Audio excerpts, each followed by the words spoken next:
Official Facebook on so Sikka FM 895 alive. TikTok and FC or at Sikka FM and our first information centers are who do a prayer to Kase3 de apete and somehow doing some for last or Kojabo as so Eddie Asumaya de Baba Somono the Edimakutini be and say. So for Shabba sense so ye fear had the the honorable Mubarak Montaka Mohammed Kennedy who or they are two just and penny for the Shishabu Fraba. Send a watch you see a dear and you head Bia Koitwo. I got to the bedroom to a year say any affair upon to our door. I say Ghana Post nefa ewo asante mantem penny for the abetu jase Ghana for nyina mokama komantom yem na ode hihye pa egua kwem Ghana man penny His Excellency John Dramani Mahama they are two just Save Noir G and as S&P global rating edi abane kire se ampa omai esika sebo mututu ni ya ye gina kwan pa no eso Opanyi kwanchirefo a Oda Bank of Ghana ano yewura Dr. Johnson Esiama edi abetu jase Ghana fo nkoso a emphasidi no ena endi juma Christian Council of Ghana wamoso na akachwe Ghana mampanyi John Dramani Mahama sema panyi shene ni mwanimu ya Elohim dainwa abanadane kasu osi National Cathedral nwa adani amna swimming pool no mampanyi shene ni mwanimu ya osi ewie efama Ghana fo Efitien rane na otwimu a ene ofa ofo na ntentan fidie iso ubehu papa panyini bia kire se wabo ne yira bona woro ne hunyina Ghana police for the abetu jase waso ne penchi Saso and Office of the Special Prosecutor Irakisia Jabe and the Ababa 2 months so se random and watchia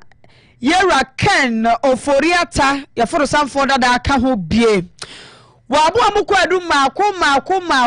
eduoso woche 78 charges and what they agu womu etri swanyre and some way any afro be any ababe chiremo any asomo say numero no Sikka Kase3 6Pm Sikka 89.5 and you know me no ayaje gwai me dey ede ajwa nyako abrono mamene nana yeboa bemaba ani entina ye jadwa kwa ne so ba ne de chiremo no abesomo Sikka FM Trakwan yani yakoro 89.5 Sikka FM Sikka FM 89.5 yes suma santimai yes na say the free honorable Mohammed Muntaka Mubarak waro na eso afọ Washa bamba won sam so ya yefi hade and the friends interior ministry no wono ene yeso afọ washa so na wode atu just free ene ya ekoi empanyifo eyi na watwe sie de enim ede ato ho a wo de tabro ato obia wo beyi tuo ato ewo eyase ene afa aponto ahodo ase yenim se yekrom ade ya na eyi ahodo bi ekoso atitiri wade hyede no yehu se ya na abrafo no mo poma tuo no hwewiem na ne o mato ni nyina kadwumade no ho afasha hodo bi so ho a ekoso a yeti tututuo ewase ero no so for ide babatu jase na watwe sie na sabosome ne na watwe bienu ntama edi ya ne bi die epanyifo abra seven obia enyi tuo ampoma anto ewa yase eni afa aponto obia asepanyifo se grofo fa sa kwan ne so ende ye de omope na kwan yombefa so a omode baboa ate eni ema ekoso ewo tututuo dwumade ahodo mu enoti ero mo etu sa ana mowi wo senso ho a sa na watwe si ataburu ni twamu a ubia wo tuo sa woto na yase sa woto na ponto ase odi ni dwuma bia fa kwa makache ne kwa twro ne ye kwa register fa moya register bia anya no ko a ya besan edit training so asama ubia kra sa etuo no eya wodia honorable Mohammed Muntaka Mubarak ban on the use of firearms in traditional celebration.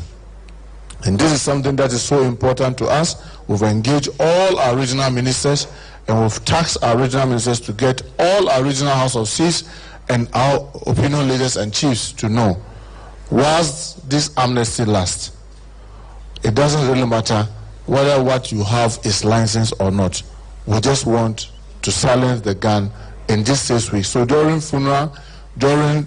festivals, all the celebration, We just don't want to see any gun there. And we are putting in very vigorous measures. And we don't want to have any confrontation with any traditional authority. Please bear with us and let us be able to streamline these illicit arms that are in our hands. Many of us will attest to the fact. We all know that it is this gunpowder that were usually used at celebration. Today, at these celebrations, you see pump action, you see pistols. In some instances, we even see AK-47 and G3s being bundled at funerals, at other ceremonies. We are saying that during these 6 weeks, it doesn't really matter whether it is gunpowder, whatever it is, please bear with us and observe the ban, because we are going to enforce this vigorously, and we do not want to have any confrontation with any traditional authority. Amubaso amone nanano matena konwa bia benya no babaye na ho abaye ansem na akoye chuma mentwe e mane nya wadwe se wutuo no ekuta no wana akoto e walance se entu otumi krata sa wotu na yase anase oto wo aponto bi ase ose panifo so na wotwe ensia ntemne se buronya bosomi na yebesi mare kopem se afere be ko na wie ye pese ye beto so obi a walance si o won lasensi yo enkototo wo ba bia efuse panifo che wa mra no ene ubedi sede se opanye tene nke wo no ena akwa so ase o ye mro hyebedwani e wo ho ye mamu so som ye se so afo a o hye bambo ho nsem ye fie hade no o de honorable Mohammed Muntaka Mubarak ene ya yedasoa e wo bambo semu enche kra ena Ghana ban nam ne so afo a ohwe bambo so e de betu dwa se de Ghana bambo kuo adwuma yekuo no eye police prison immigration ena dumja adwuma yekuo ni nyina wo bie krata mu ato ho a oya cross e waya krado se obefa krata na ode ho wura sa adwuma yekuo yi mu a ode nhyehyeye egu akwam a chese waya krado se ode krata ne be ma afoforo eno o kirem se sa krata yi se opese utobia onton wojom onton abonte onton ba bia agi se post office eno ena Ghana post office na so ye ne krabata ewo Asante Mantem panyimfo de abetu dwa se waya krado pa se ewo mu se dodo na pempem ena ebebo epini ho mu se omo ba be fasa enkrata yi bi eno nti waya krado se ode hyehyeye mapa egu akwamu ase ne ebe ya enipa pempem kura na beba ba kokura eho enkwa atwe enche kura ene nano enkran pumpuni mantem ho ewa exposed room asrafo ko omo person do ngura asramu kogu ho a kire se brichie eboye eno ena Ghana Post na so ye wa Asante Mantem dia batu dwa se wo mo de omo aye krado wo ya opese wo to sa forms yi bia efirim prempre ya kosi December busumi aye bewura mini da etoso aduonu ba ko no wa bie kwan mu ama amanfo enti we anya mpepere hu o efiri na koya wo bana se wa anya bia nya abotre efsanse enano edoso owie ya ene ode afutuo ma amanfo se oya enko baabia ema ye mfa enfofo enkodane okwaye se wa ya krado se opese wura bambo adwuma ekoyi mu nyina Ghana Post no de hyehyeye pa aguna kwan mu se oba oho enteche mampo na nkampese wabo wani onam ompanyina ayefra ni Emmanuel Dioduso ena ode sa ensem yi etodwa yenko tie se no si kire mu e kire ensentrofo. Naturally, in terms of this, everybody is rushing to come and get it. So if it happens like that, you know how it will be. It will be like everybody wants to rush. But we develop a standard of when you come, we give you a number, then you be in the queue. When it gets to your turn, then you come and purchase your own. So far that's what we are doing now. We have a lot of, the forms are there, so many of them. But we have about a month to sell it. But unfortunately, when you come and you tell them that maybe they should go and come, or probably when it's time and we have to go, you see that when you are closing the door, you see people even trying to come in. But we can sell it up to then, let's say about 20th or 21st of December. So we are telling the people that you rushing for it right now doesn't make it that there's a saying that we can't quota now in the. So when you are rushing for it doesn't mean automatically you'll be employed or you'll be taken by this process. So they should take their time and then give us ample time. We will serve them and serve them well. We anya first come first serve. Oya waya kradu se obewura bambo adwuma ko yi mu bia nyabotre kawakuma to yem obana yapon efi samre ya ekosi December ne da etoso aduonu ba ko no waye krado se ode be mamo Emmanuel Diodu Yefri sa asem no na yeko esem foforo mu yeko Ghana Mampanyi His Excellency John Dramani Mahama na kache Mampanyi enede wo kasaye wo city at 60th anniversary conference so wo enkran mantam no emu hona Mampanyi kasaye wo de to dwa se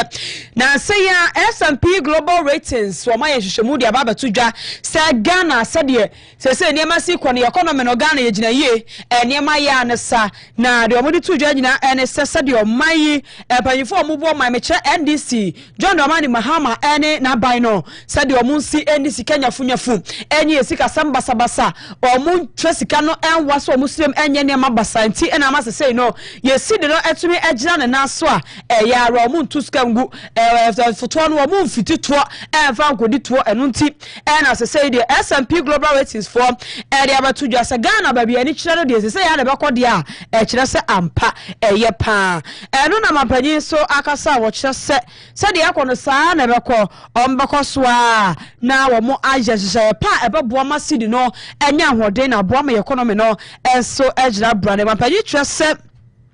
Finance Ministry aso ye share Sikka samso ombako so ene omanyi ye Sikka kra bia Batai Bank of Ghana ebeka bom ayedwuma sa de beya economy no ebegina jie na boa matemamfo so eho atomo Ghana Mampanyi His Excellency John Dramani Mahama. Our development partners, the financial markets, and the global rating agencies have acknowledged these reforms. And so these efforts have culminated in a significant sign of credibility. Ghana's sovereign rating by S&P was upgraded recently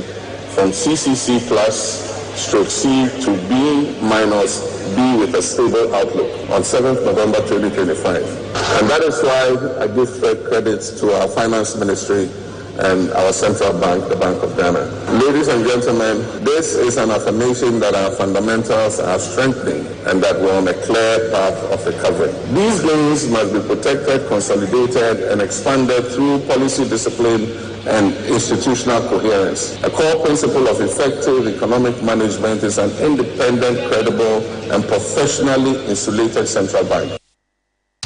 His Excellency John Dramani Mahama Mampanyi was also added to us so that I'm going to wire crado or share ama Bank of Ghana or my Sikka kra bia bata no or bakoswa jinasa quantum kra yafa fini kakabia and foreign who NOCNT. This is an affirmation that our fundamentals are strengthening and that we're on a clear path of recovery. These gains must be protected, consolidated, and expanded through policy discipline and institutional coherence. A core principle of effective economic management is an independent, credible, and professionally insulated central bank. And so let me state unequivocally that the government of Ghana is firmly committed to safeguarding the independence of the Bank of Ghana.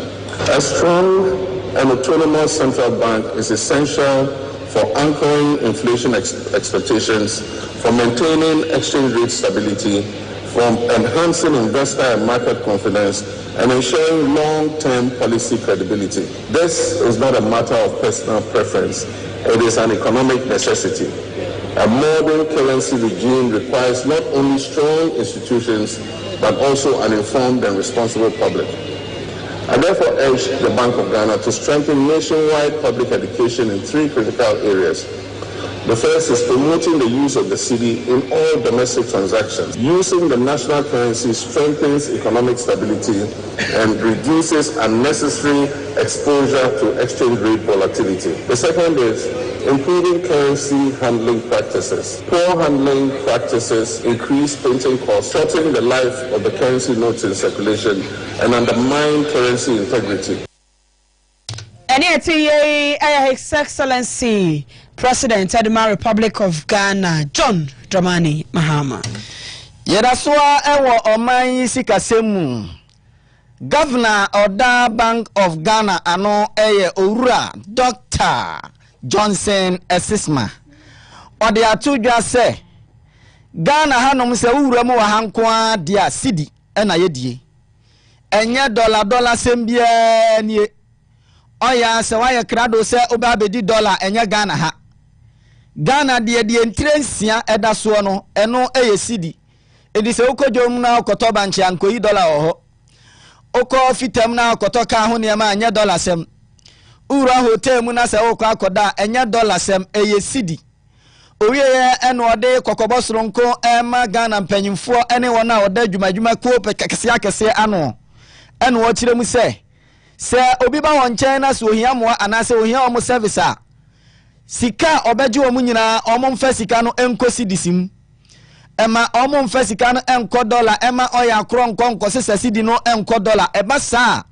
na oman sika sem akwahwe eba sa ema economy no etete epansam na Ghana mampanyi John Dramani Mahama ababio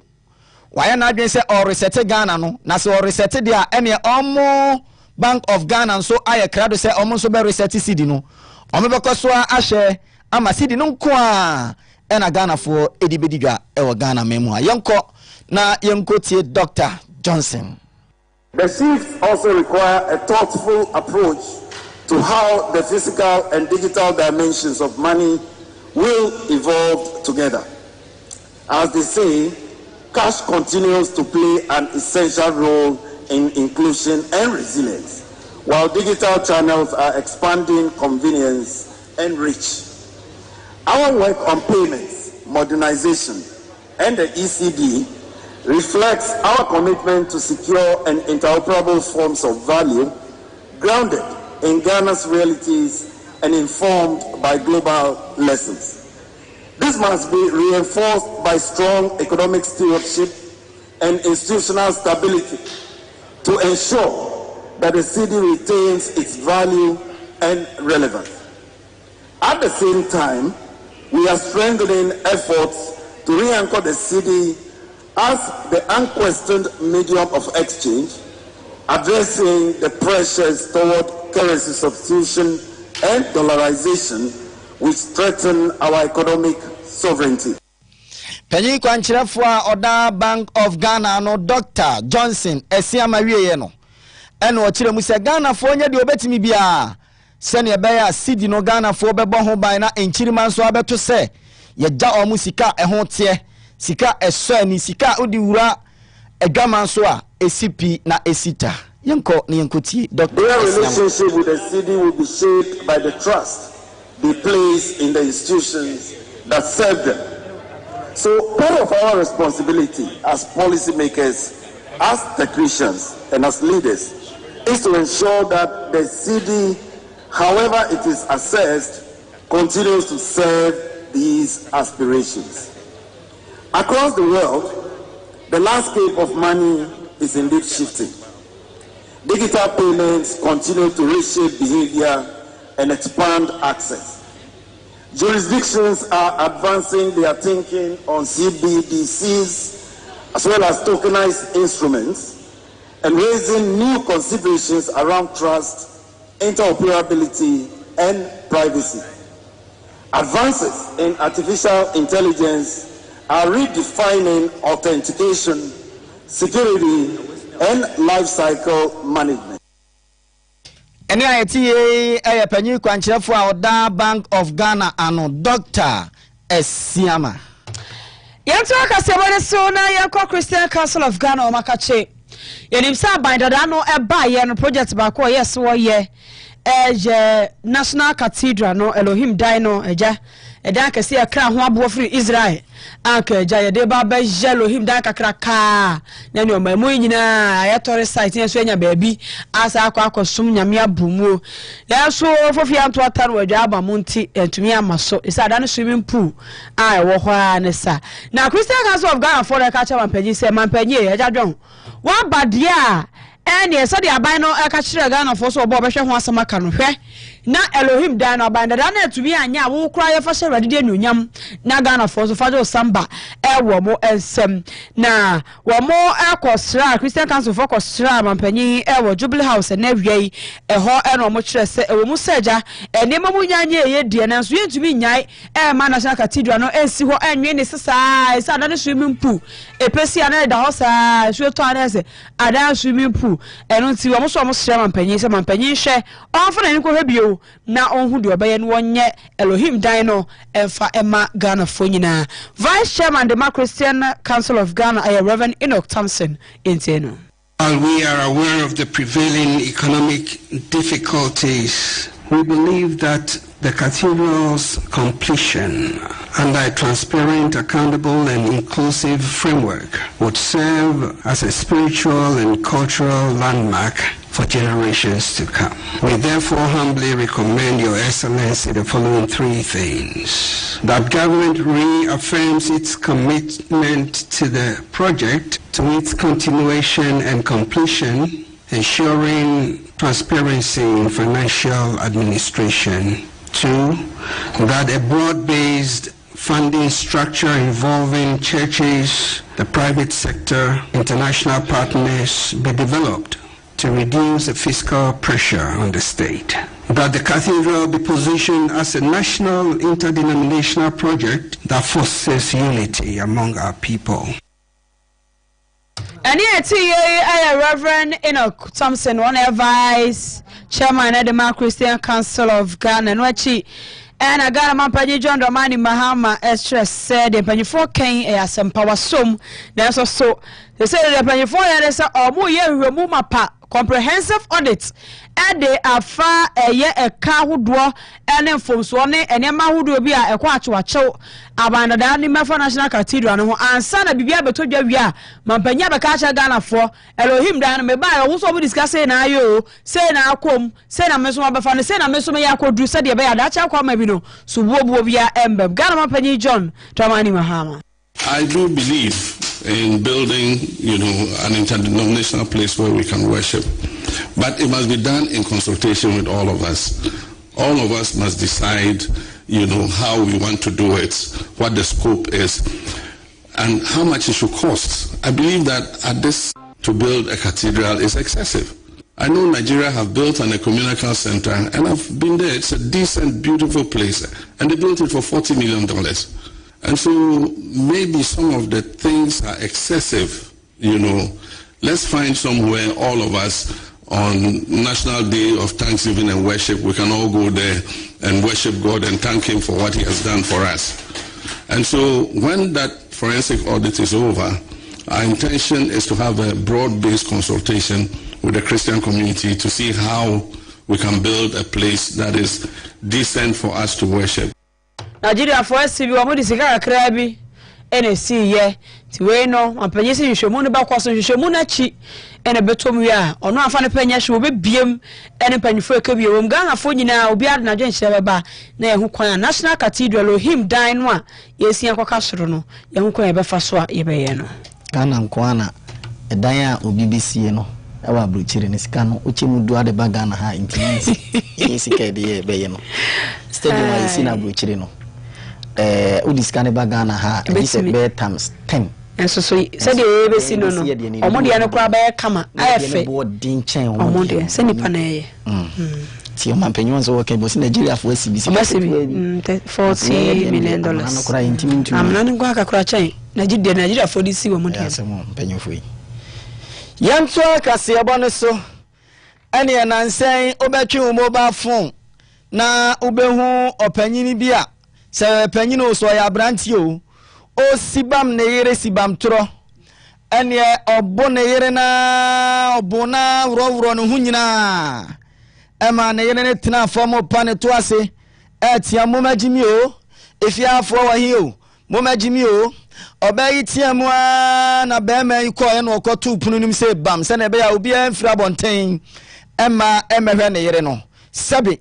obo ne yere na ma ne yere na tare ya hyɛ nyina ewuro ma brofo kase mbeka se waye naked kire se won hyahwe owie ne watwa nani ehwɛ omo wall no ho na ba bi da hɔ ɛno ɔfa ɛno ɔse ne memfa mesi aso na adan ɔde ti aso sibam no sɛ na o sibam ne yere na obi ti fie wa nyame anim ne bonsam atikɔ watwene mobile phone a ɛne na de ɛkɔso nyina na o video owie ye ena odebeto ententan fidie no so ene ye uko Facebook ana da ho ba bia ubeko bia na de da ho se boyi eno ena nyame ncha de Ghana Police Service ensa so video yi mu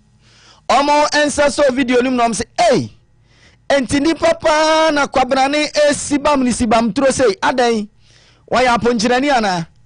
obuna kire say Ghana Police Service say omo antena so kra ene ese ye kase no wayo nhwehwemu a ese ne fata okoye na eja John Odate Lamte wenya Odate ya obobolo yibio we Odate a osibam ne yere ene Ghana Police for de ni muse kwa eni manim ya se ene wo kasa idie Ghana Police e de krata ba bonten se eja Odate omo nsa kana na omo so ni muse kwa chese omo ede ne efa emra kwan so owie ye ena ode kokobo soronko ema Ghana for se sa eburo yi ekosoa ewa fiefie ahoduo mu enti wa ya se wutwam na se yabu obi se ya ne yiri o se ya ne mpena o se ya na kodonku a wo sibam ni sibam tra na ohwe na wuntimi mpata ya se opata fo je aba fa na video kakra bi na fa bra Ghana Police fo asoye na obaba modin akọ na wakochi woni akoro no o ya nso wuti ba bi na se yesibam wa Tetefon na frɛ Ghana Police Service na obeba na waba abeje wonkwa Ghana Police e de krata aba bonten a kire mu sɛ wonsa kasa branchi na owie ye no wo kire mu sɛ maame na yesibam no watupia afagyan wadwane eno nso omode nhihye egu na akwam sɛ ne be ya wonsa be ka maame na sa asupiti ese ne fata no ode maame no akɔ ensem yi nyina Eye okasamafo edema CID Ghana Police Service eye Chief Inspector Bridget Babanao ene de ensemi etudwa yenko tie Auntie Bridget. We are yet to go in for their statements to be taken. You have him in your custody, right? Yes, we do. When the suspect was picked up, that's John Odate Lamte. When he was picked up, the siblings, that's the Kushi Lamte, and then Luis Odate Lamte, suspected that the tenant in the house was the one who recorded and then circulated the video. So they went back to try to attack the said tenant. That was how come they were arrested. Okay, so by the time the police got to the residence, the woman had fled the house. So the police didn't meet the woman in the house. So we are still trying to look out for her and then provide protection for her. Enyo da tenkuan ya chi nu ene ani nua ma mienu bakudin edi Grace Kushi owie ye no ena ni nua ba ko a ono nso etoso ono nso omoche ne se ma yi nyina ye omadwen se ne otwe mobile phone e video ya ono omo na tifie no enko omo nso ekọ no makosibam no kakra eno ena Ghana Police ya chi ni nua ma ne mienu nyina ene Odate yachi womo nkani nwa ma no kra asem na yemehi no na se mo for dem breye no so na utie on se lady ni video na commentary na mase o se nye dedi kan a Odate abona yire no no de bia wo bono dem no atwena beto abonten no abona deja bono de bia santi se oba no so hwe na se bro no doso sa ayam enya bro no doso ebro nka ware ne mpena twen ho sebe manu si bebi ukọ akura na be ma wofo butu no so a wodi ne kura ni right bia so bono sa o debi Grace ni Louisa de nko mukobo mo bra no omukokwa mo bra se obi a video mo bra ma ba bro de na omfo aso no muni hon ko mbeje no mehwe omuni he if you want to obi aware edin nya di sister hwe na mowa no sasa nema ememe sifie maso sifie kwa betima hwe ho asibia mana ye kama my office of the special prosecutor ankona mbo afokisi ajabia asem bi nsore hwe wode krata abo na yenim se de wo hweke no foriata ya foro sanfo dada no wono so aja o se wonya prostate nto ba brochira wo sa no ho yade anesa OSP na wode krata ababonten se eripa wochi a yero aka no foriata enedi kan se sei wo hwe mo wode ntansa mako aduoso ewotwe nkofo ebeche wom 78 charges na wode abosa ewura no ewotwe na was say Sampan you free, woman nyina so be some rano, and woman be decided, say, Nina, and if I contract beer, a baby a trouble more coye, and a war January, and SML Ghana, a strategic mobilization Ghana Limited. Kwamuko fast a contract so we were my Sikka wasa wa muslim sa ranum watching and na cheso mo kan ho de entansa aduoson e watch 7 to 8 charges na kwasi Peter say ode e bo mo obo kan of oriata for some for that edin and na kan AGR Commissioner General Dr. Abishada Usuamoa ono so e kan ho Emmanuel Kofinti na senior GRA officers Isaac Renso ene kwadwo damwa ene sakware kan ena kan technical advisor no wo Ministry of Finance wo won ko ya so na sa SML ne kro ene dia Evans Edusi wo mo so e kan ho a ewura no mi ena kwasi Peter do mo di ambase entansa makoma 78 e be chegwom tiri so na mra no ene o madi sede ese ye gina se bi so na asem hodo ensaka no fiasa enwume no se akase ebo no ye de si Kase no mudwumade nyina kwa mefori aboaje ona brebo aboano de ema ye obade manso dia sewa ampa fo braketu papa bi wona abone ni nyina de amaje siwo de Mabulet Fashion Center Christmas mesebra Sikka FM ha open ni na manso be ma ono no do picture class and na do Sikka na ka ho